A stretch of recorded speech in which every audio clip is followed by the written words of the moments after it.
Hari ini alhamdulillah sudah diterima laporan kami ya.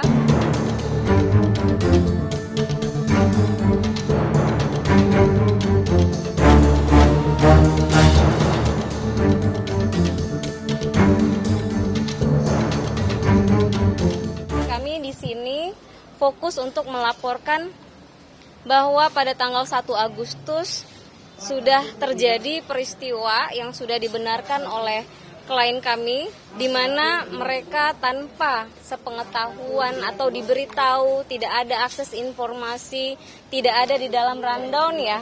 Bahkan para provincial director juga tidak dikasih tahu akan dilakukan body checking. Mungkin seperti berita-berita yang selama beberapa hari ini beredar luas di masyarakat, kami sampaikan bahwa itu memang terjadi kepada terutama klien kami hari ini ya. Nanti terkait korban-korban yang lain akan menjelaskan lagi bagaimana dan apa saja yang dialami oleh mereka. Jadi body checking ini tidak pernah ada di rundown acara. Tiba-tiba mereka dihadapkan seolah-olah ditodong harus melakukan body checking dengan cukup membuat klien kami ini terpukul, merasa martabatnya dihinakan.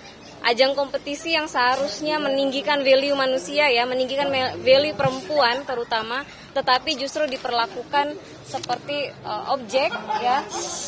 Sehingga hari ini alhamdulillah sudah diterima laporan kami ya di SPKT tadi terkait dengan adanya dugaan tindak pidana tindak kekerasan seksual.